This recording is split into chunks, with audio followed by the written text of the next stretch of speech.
show. You were one-on-one with Wes the Sports Guy here on YouTube and online all the time at westhesportsguy.com. I can't stress it enough every week. Make sure you bookmark westhesportsguy.com to get all the weekly reviews in the NFL as the season gets underway. Also, with the NFL starting, you got the previews as well of each division and Super Bowl prediction live at westhesportsguy.com. You want all the social media links as well. You can go and get them at the website westhesportsguy.com. Diving right into it, this week's episode with a playoff update. Playoffs? Don't talk about playoffs. You kidding me? Playoffs? I just hope we can win a game. Starting out in the NBA, we have the conference finals pretty much getting underway now with the Miami Heat and the Boston Celtics in the Eastern Conference. The Miami Heat have jumped out to a quick 2-0 lead against the Boston Celtics in that matchup. And if you go to westhesportsguy.com, you can check out the conference final preview for the NBA. And I basically said, hey, why not? Let's see the Miami Heat in the NBA Finals. And let's also see the Denver Nuggets in the NBA Finals as well, with them coming back in a 3-1 deficit against the Los Angeles Clippers. They now go up against the Los Angeles Lakers in the Western Conference Finals. Beginning of the season, if you want to go back and do a search at westhesportsguy.com, you can see that I predicted the Denver Nuggets getting into the NBA Finals to face off against the Milwaukee Bucks. Even though that didn't happen, I did pick the Nuggets to be in the NBA Finals this year. I'm not going back against that prediction. I have them beating the Lakers in 7 games, so why not? With the kind of ratings that the NBA is seeing right now in their season, in the bubble right now, why not have the Miami Heat against the Denver Nuggets? Have the worst possible matchup you could see from the powers that be in the NBA. Rather than seeing Lakers and Celtics, you see the Miami Heat and the Denver Nuggets. So have at it. Might as well see that happen. In the NHL, the Stanley Cup final is set between the Dallas Stars and the Tampa Bay Lightning. I had the Tampa Bay Lightning winning the Stanley Cup going into this current season that they're in. They would be facing the Colorado Avalanche, and since the Dallas Stars are the team that did knock out the Colorado Avalanche in the playoffs this season, do you think I'm going to go against my prediction from the preseason of the Lightning winning the Stanley Cup? No, I'm not. But I expect it to be a very hard-fought series. If you want to see more in-depth preview of the Stanley Cup final, again, bookmark westhesportsguy.com and check out that preview of the Stanley Cup final. But I will still say the Lightning will win this. A couple players to look out for, possibly Conn Smythe winners in Nikita Kucherov for the Lightning and Miro Heiskanen, defenseman extraordinaire for the Dallas Stars. 2 viable contenders for the Conn Smythe Trophy, which is the MVP award in the Stanley Cup playoffs. Time for the segment that judges you based off the content of your character and not the color of your skin. Do you remember? You remember?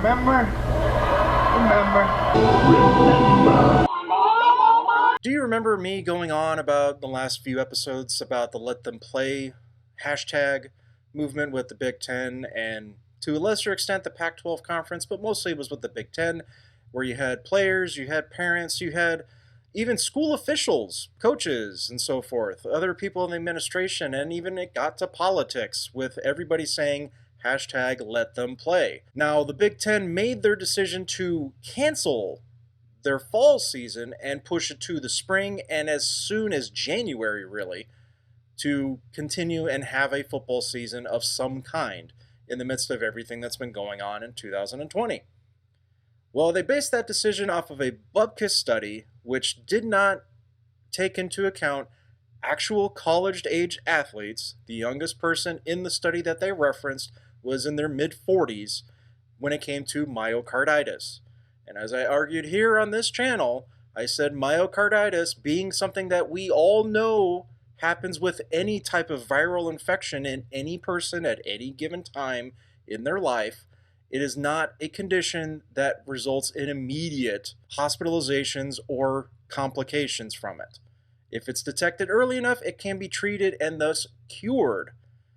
Rarely does it happen where it can result in somebody dying from it. In the environment that these college athletes are currently in, they're constantly being checked on for this. They're being checked with physicals year-round, and not just in football, any sport. If you're a scholarship athlete or if you're just a walk-on, you're going to get up to, and in most cases, the best medical care that's afforded to you in these institutions.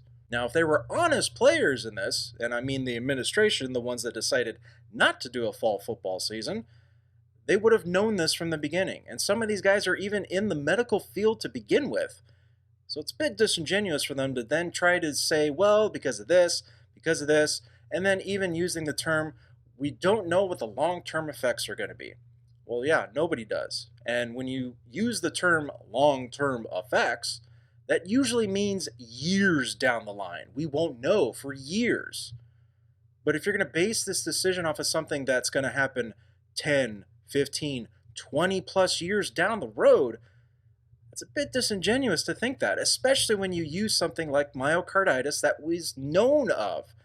It's not because of what's currently happening now. It's the flu. It's the common cold. It can happen. Yes, in college-aged athletes, it can happen. Does it happen very frequently? No, it does not. But to go along with this and kind of put this to rest with the let them play movement, it slides into my feel-good story of the week, and all I can simply say is, you won. You won! You did it! And that is the feel-good story of this week. You guys won. Those that spoke out, you organized, you made yourselves vocal as much as you possibly could every single day, and it took a month. It should have been reacted to sooner, but it took a month. Not saying it wasn't going to happen, because I believed it was. But with the Big Ten now reversing their decision, they're now going to play a fall football season, granted in October, but it's better than January. It's better than springtime of next year. They're going to play football here in the fall, and thus potentially and more likely be eligible for the college football playoff later this year with the SEC, the Big 12, the ACC. And guess what happened? Now that the Big Ten did what they did, the Pac 12 is probably going to reverse their decision to go with the Big Ten and try to play in October as well. The Mountain West and the MAC, the Mid-American Conference, they're going to play now. It's not official, but all the trend is going back in that direction of, hey, I know it's bad. It's not as bad as we expected or anticipated it to be. Thankfully, let's all be thankful for that. But you cannot react to a decision like this and use it on bad evidence. And thus, it's a good thing that it got reversed, and we're now progressing in that direction of letting them play. Precautions aside, we all are still taking the necessary precautions. You do take this seriously in your everyday life. Protect the ones that this will affect the most. We all know this. But going forward, to take something like this away from athletes at this point in their lives that will survive this and rarely will be hospitalized to begin with, it's a bit disingenuous, but at least the right decision was made, thankfully. So you won. Congratulations. Let them play was victorious. Thank you for tuning in. Make sure you subscribe and hit that bell, that red button, and the bell down below here on this channel to get notified when all the latest videos are posted. And make sure you bookmark westlandsportsguy.com to get all the social media links. It's all there for you at westlandsportsguy.com. Thank you for tuning in, and I will see you next time.